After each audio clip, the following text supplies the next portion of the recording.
복음을 영화롭게 하는 사랑의 공동체, 우리 진흥교회 성도 여러분, 함께 사도신경 하시겠습니다.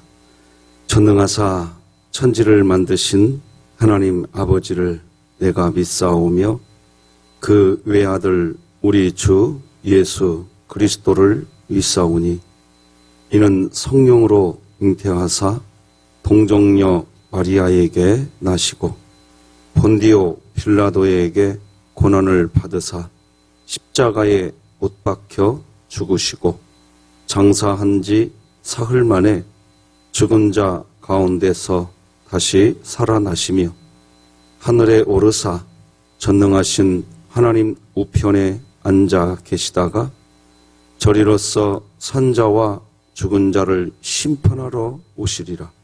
성령을 믿사오며 거룩한 공회와 성도가 서로 교통하는 것과 죄를 사하여 주시는 것과 몸이 다시 사는 것과 영원히 사는 것을 믿사옵나이다.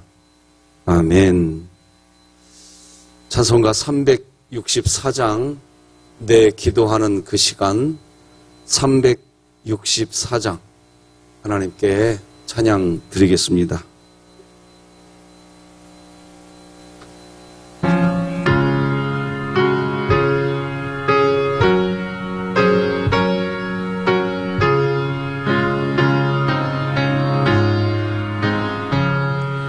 내 기도하는 그 시간, 그때가 가장 즐겁다.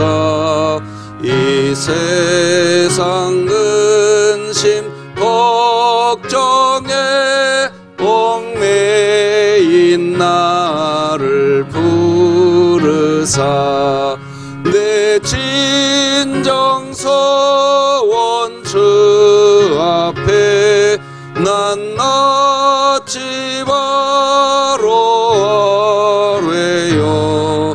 큰 불행 당해 슬플 때 나 위로받게 하시네. 내 기도하는 그 시간 내게는 가장 귀하다. 저 광야 같은 세상을 끝없이 방황하면서 위태한 길로 나갈 때 주께서 나를 이끌어 그 보좌 앞에 나아가 그 은혜 받게 하시네. 내 기도하는 그 시간 그때가 가장 즐겁다. 이때껏 지은 큰 죄로 내 마음 심히 아파도 참마음으로 뉘우쳐 가슴 김없이 아뢰면 주 나를 위해 복 주사 새 은혜 부어 주시네. 내 기도하는 그 시간 그때가 가장 즐겁다. 주 세상에서 일찍이 저 요란한 곳 피하여 빈들에서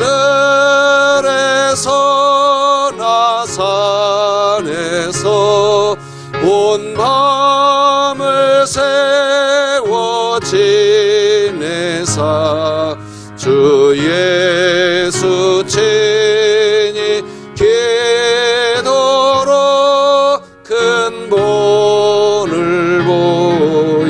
보여주셨네.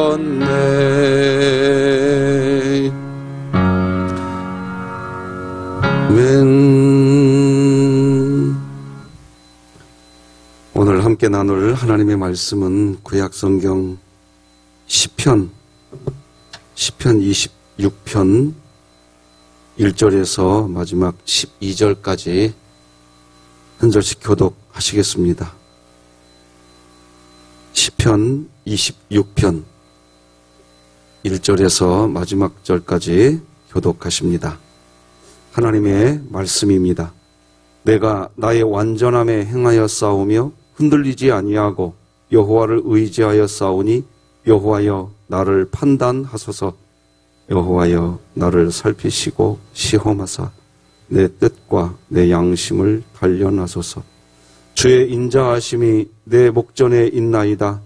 내가 주의 진리 중에 행하여 허망한 사람과 같이 앉지 아니하였사오니 간사한 자와 동행하지도 아니하리이다. 내가 행악자의 집회를 미워하오니 악한 자와 같이 앉지 아니하리이다. 여호와여 내가 무죄함으로 손을 씻고 주의 제단에 두루 다니며 감사의 소리를 들려 주고 주의 기이한 모든 일을 말하리이다. 여호와여 내가 주께 계신 주의 영광이 머무는 곳을 사랑하오니 내 영혼을 죄인과 함께 내 생명을 살인자와 함께 거두지 마소서. 그들의 손에 사악함이 있고 그들의 오른손에 뇌물이 가득하오나 나는 나의 완전함에 행하오리니 나를 속량하시고 내게 은혜를 베푸소서. 내 발이 평탄한 데에 섰사오니 무리 가운데에서 여호와를 송축하리이다. 아멘. 감사한 광고를 하나 좀 드리고 말씀 나누겠습니다. 성도 여러분들께서 기도해 주시고 하나님의 은혜 가운데에 우리 김일남 성도님이 얼마 전까지만 해도 김하순 집사님 부근되십니다. 항암 치료를 수차례 받았는데 어제 이제 검사 결과를 받고 홍보를 의사 선생님이 해주시는데 깨끗하다고, 그래서 얼마나 감사한지 모르겠습니다. 원희수 집사님이 현재 지금 항암 치료를 병원에서 12회 해야 된다고 통보를 받고 현재 지금 치료 중에 있습니다. 권관일 집사님 아내되지요. 꼭 좀 기도를 좀 더 해주시기를 부탁드리겠습니다. 오늘은 기도는 은혜이고 예배다, 이런 제목으로 하나님 말씀 나누겠습니다.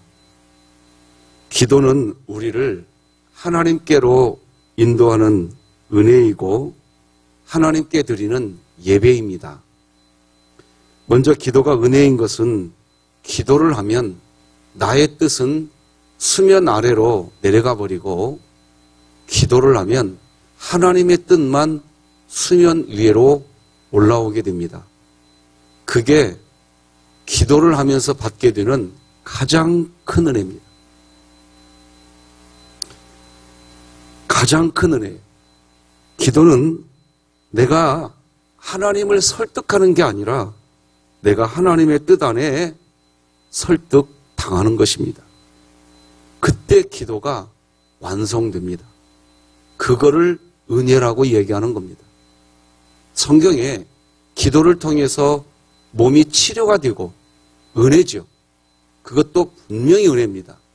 그런데 성경에 보면 9명의 나환자가 10명의 나환자가 치료를 받았는데 한 명만 하나님께 와서 자기의 뜻을 무릎 꿇습니다.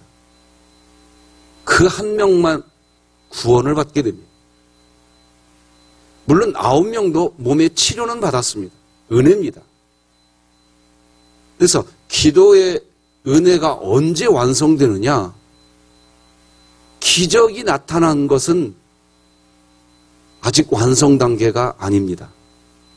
기적을 경험한다고 했다 할지라도 내 뜻이 수면 아래로 내려가지고 하나님의 뜻이 수면 위로 올라온 상태까지 됐을 때 기도가 완성되는 겁니다.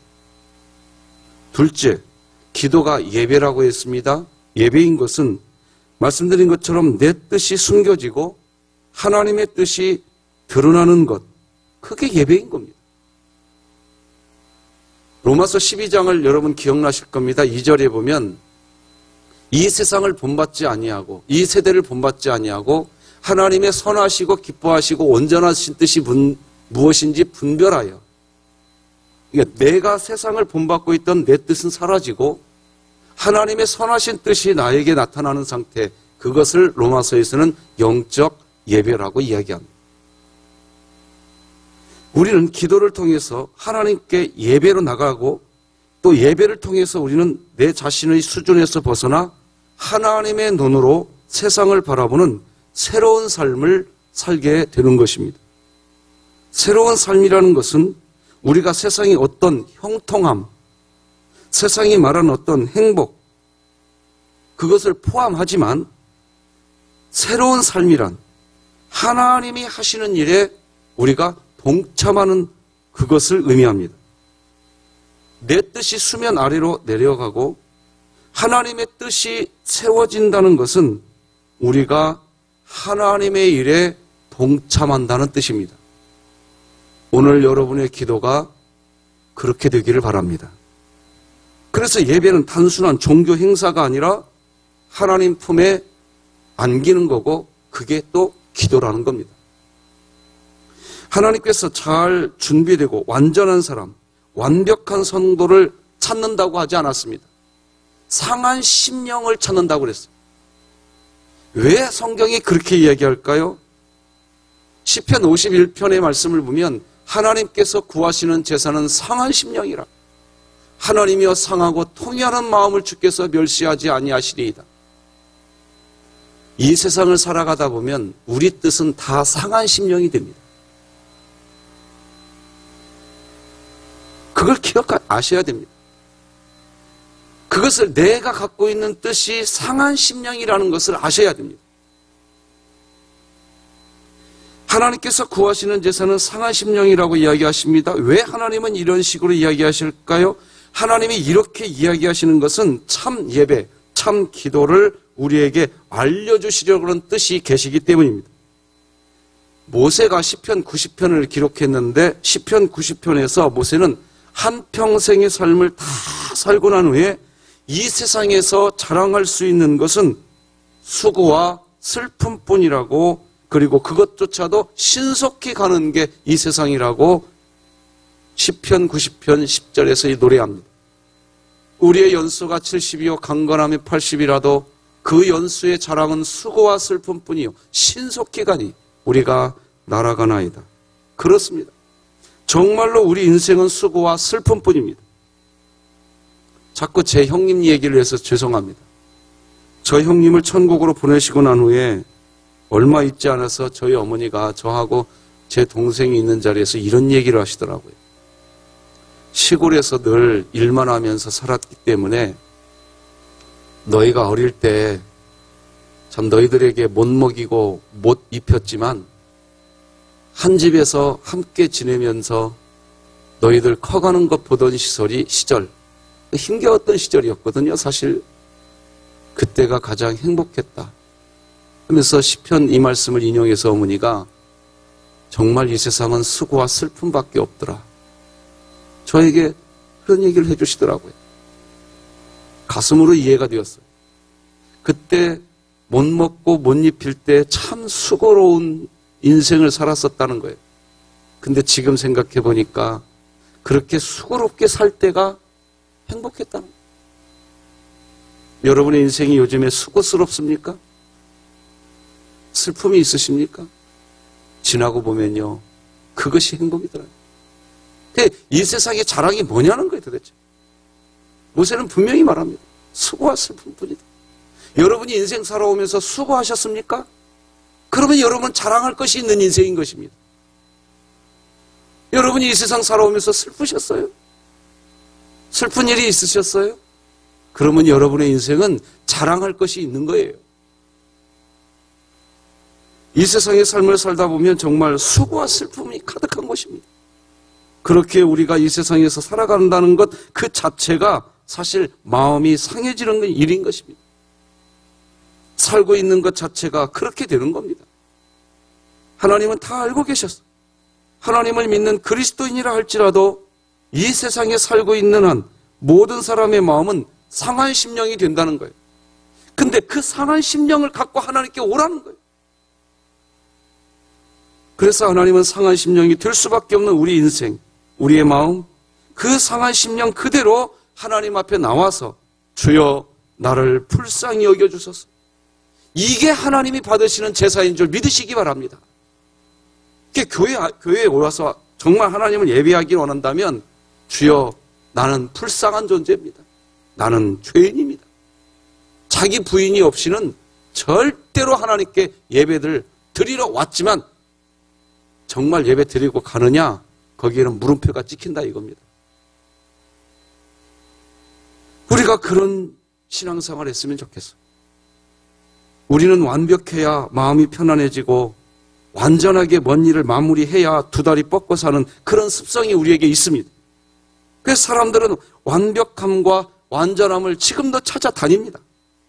그런데 그렇게 완벽함과 완전함을 찾아다닐수록 우리는 우리의 마음이 상한 심령이 된다는 것을 스스로 체험하실 겁니다. 그때 완벽하지 못하고 완전하지 못한 것 때문에 속상해하며 탄식의 자리에 그냥 있으면 아무것도 아닙니다. 그때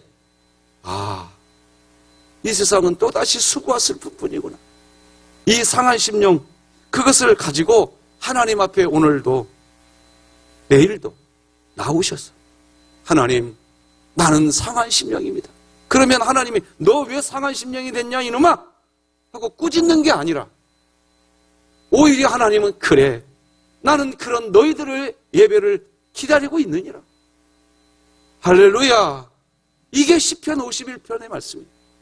하나님께서 구하시는 제사는 상한 심령이라. 하나님 앞에서 내가 완벽하려고 하지 마십시오. 누가 완벽할 수 있겠습니까? 그래서 상한 심령의 상태는 진리를 제대로 이해하지 못합니다. 상한 심령의 상태는 영원한 것보다 현세적인 것에 더 마음이 빼앗깁니다. 상한 심령은 다 그런 겁니다. 그러니 기도를 통해서 그런 나의 뜻이 수면 아래로 내려가 버리고 하나님의 뜻이 수면 위로 올라오게 되는 것, 그것이 기도와 예배를 통해서 누리는 가장 큰 은혜인 것입니다. 로마서 8장 1절에서 하나님은 이렇게 말씀해 주십니다. 그러므로 이제 그리스도 예수 안에 있는 자에게는 결코 정죄함이 없나니. 그리스도 예수 안에 있는 자는 도대체 누구일까요? 바로 상한 심령, 즉 찢기고 상한 마음, 그 마음을 가진 성도가 기도를 통해 예배를 통해서 자신의 뜻을 숨기고 자기 자아를 부인하고 하나님의 뜻을 아멘으로 수납하는 그리스도인, 그런 그리스도인이 그리스도 안에 있는 자인 것입니다. 그런 그리스도에게는 결코 정죄함이 없다고 하셨습니다. 바로 그리스도 안에 있으면, 그리스도 안에 잠기면 우리의 찢긴 그 마음과 상처 안에 하나님의 은혜가 채워지는 것입니다. 오늘 보면 시편 26편은 다윗이 하나님께 예배로 나아가면서 드리는 기도입니다. 여러분 혹시 구약 성경을 이렇게 보면 다윗에 대한 기록이 많이 나오잖아요. 여러분 다윗에 대한 기록을 보시면서 다윗이 하나님께 제사했다 그런 기록, 그러니까 다윗에 대한 기록이 그렇게 사실 굉장히 많은 분량이 차지하거든요. 반면에 그에 대비해서 다윗이 하나님께 나아가서 제사했다 이런 표현이 의외로 적게 나옵니다. 그런데 다윗에 대한 기록의 성경 내용 중에 무슨 내용이 많이 나오는 줄 아세요? 기도했다라는 표현은 참 많이 나옵니다. 근데 신기하게 그런 기록들을 하나하나 보면요, 다윗이 하나님께 기도했다라는 표현을 예배드렸다라는 표현으로 성경이 굉장히 많이 기술됩니다. 왜냐? 한번 따라서 해볼래요? 기도는 예배다. 다윗이 다양한 방법으로 하나님께 기도를 드리는데 그것을 예배 형식으로 성경이 기록하고 있어요. 여러분 사무엘하 7장 18절 우리 같이 한번 읽어보십시다. 시작. 다윗 왕이 여호와 앞에 들어가 앉아서 이르되 주 여호와여 나는 누구이요 내 집은 무엇이기에 나를 여기까지 이르게 하셨나이까. 자 여기 보면요 후반절에 보면 다윗이 여호와여 나는 누구이며 내 집은 무엇이기에 나를 여기까지 이르게 하셨나이까. 분명히 이것은 다윗이 하나님께 드리는 기도입니다. 기도. 그죠? 하나님과 지금 기도하고 있어요. 그런데 다윗이 기도하는 그 내용을 설명하는데 그 앞부분에 다시 한번 띄워주실래요? 뭐라고 되어 있냐? 다윗 왕이 여호와 앞에 어떻게? 들어가 앉았다라는 표현을 씁니다. 예배입니다. 다윗이 지금 기도하고 있는데 무슨 기도하고 있냐? 이게 지금 어떤 상태냐? 법궤가 시온성에 왔어요. 그래서 너무 감사한 거예요. 그 앞에 법궤 앞에 갔어요. 사실 구약시대 때 법궤 앞에 들어갔다는 것은 예배거든요. 제사거든요. 근데 제사라는 기록으로 나오지 않고 이렇게 기도로 나옵니다. 분명히 제사로 기록해도 될 법한 이야기인데 기도로 나온다니까요. 그러니까 기도는 예배인 거예요. 다윗은 지금 자기의 어떤 왕권, 자기의 어떤 권세 다 내려놓고 그냥 순전히 하나님 앞에 들어가 앉았다라고 표현하고 있다니까요, 지금. 예배입니다. 그때 했던 기도가 오늘 본문인 겁니다, 지금. 우리 진흥교회가 예배 참석 한 번 더하기 운동을 하고 있는데요. 여러분 2020년도 이제 진짜 얼마 남지 않았어요. 또 한 해가 지나고 날 텐데 하나님께서 분명히 결산한다고 그랬어요. 올 한 해 2020년도라면 365일을 지나고 났는데 한 걸음이라도 하나님 앞에 나아가는 신앙의 진보가 있기를 바랍니다. 그래서 저는 예배당 예배도 너무 중요하지만 우리가 앞으로 공동체를 세워가기 위해서 예배당 예배로 모여야 됩니다. 그런데 그럴 수 없는 여러 가지 지금의 상황이라고 한다면 기도 한 번이라도 해서 예배 드리시기 바랍니다. 기도가 예배예요. 그렇게 해서 하나님께 다가가야 돼요. 그러려고 우리가 진흥교회에 등록하고 신앙생활 한 거예요. 예배 참석 한 번 더하기 운동 꼭 스티커 붙이시고 참석하시기 바랍니다. 단 한 번이라도 하나님께 더 기도하면서 얘야 2020년 한 해 동안 네가 믿음이 성장했구나. 나를 닮았구나. 이게 신앙의 결산한단 말입니다.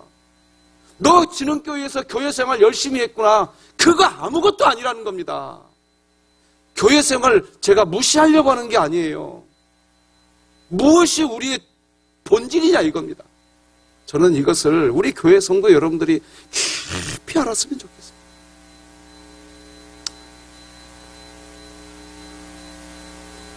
오늘 말씀이 여러분들에게 도움이 되실 겁니다.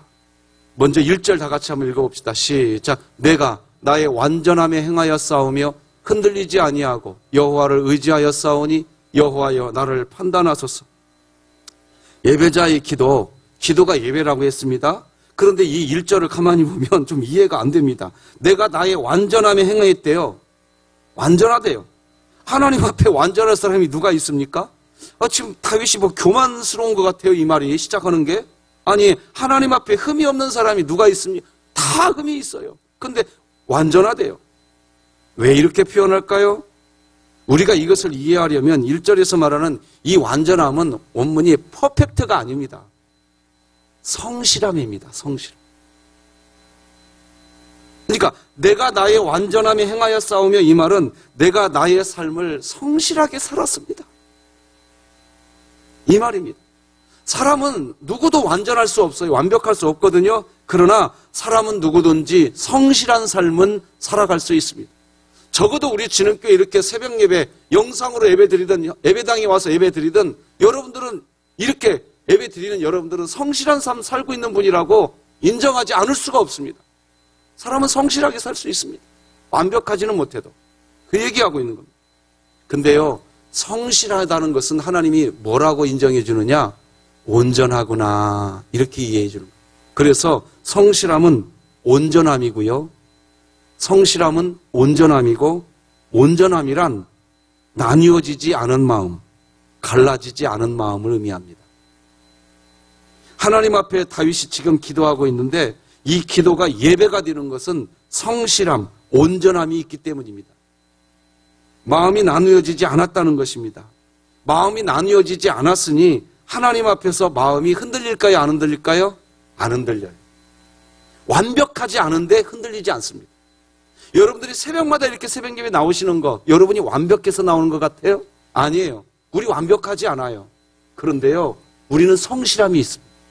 온전함이 있어요. 믿으시는 분은 아멘. 그런 분은 마음이 나누어지지 않습니다. 그러니까 계속 기도하러 나오는 마음이 흔들리지 않는 거예요. 성실하시기 바랍니다. 그게 복이에요. 그래서 1절 말씀을 제가 의역하면 이렇게 의역할 수 있어요. 내가 나뉘어지지 않은 온전한 마음으로 주께 나가오니 흔들리지 아니하고 하나님을 의지하오니 여호와여 나를 바라보아 주소서. 이 말입니다. 그러면 나뉘어지지 않은 마음의 반대말은 뭘까요? 말 그대로 나뉘어지는 겁니다. 그리고 성경은 이 나뉘어진 마음을 우상숭배라고 이야기하거든요. 누가복음 16장의 말씀 보면 이런 말이 나와요. 집 하인이 두 주인을 섬길 수 없나니 혹 이를 미워하고 저를 사랑하거나 혹 이를 중히 여기고 저를 경히 여길 것임이니라.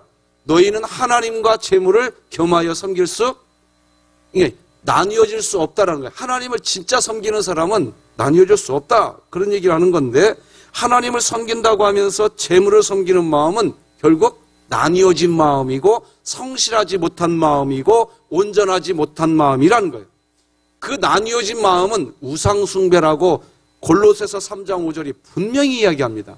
그러므로 땅에 있는 지체를 죽이라. 곧 음란과 부정과 사욕과 악한 정욕과 탐심이니 탐심은 우상숭배니라. 하나님을 섬긴다고 하면서 재물을 섬기는 것은 우상숭배라는 겁니다.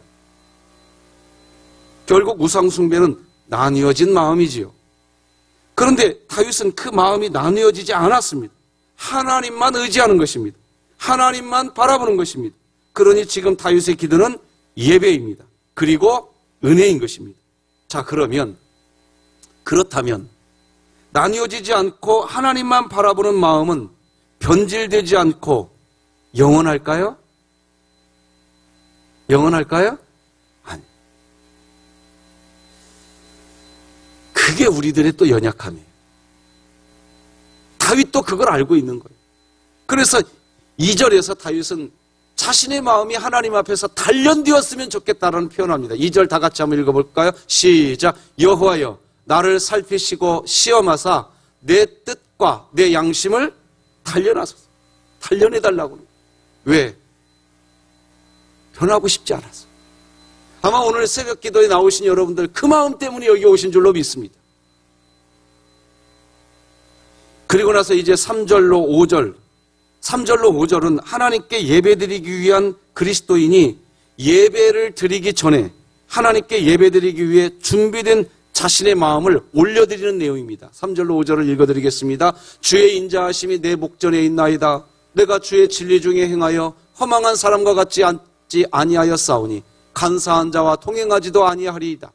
내가 행악자의 집회를 미워하오니 악한 자와 같이 앉지 아니하리이다. 다윗은 기도를 하는데 기도가 예배라고 했습니다. 그러니까 지금 기도를 통한 예배를 드리는데 다윗은 여기 3절 말씀 다시 한번 보아주십시오. 주의 진리 중에 행하여 라고 하는데요. 진리를 따라 예배한다는 의미예요. 진리는 예수 그리스도입니다. 십자가입니다.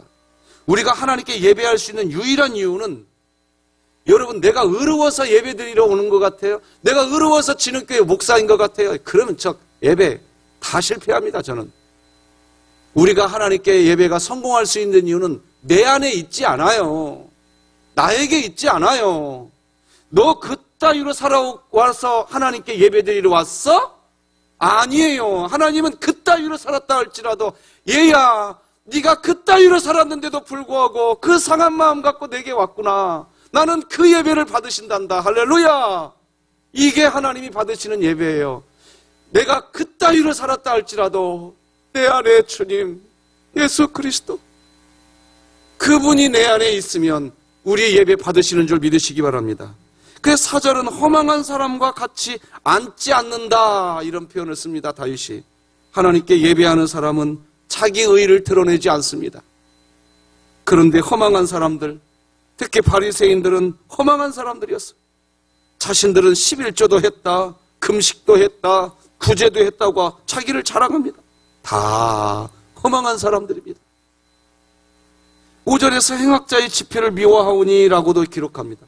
그렇게 허망한 사람들, 그런 종류의 사람들이 자기들의 어떤 세를 모으기 위해서 행동을 합니다. 왜 그럴까요? 이유는 자기를 과시하려고 하는 욕망을 더 충족시키기 위한 행동입니다.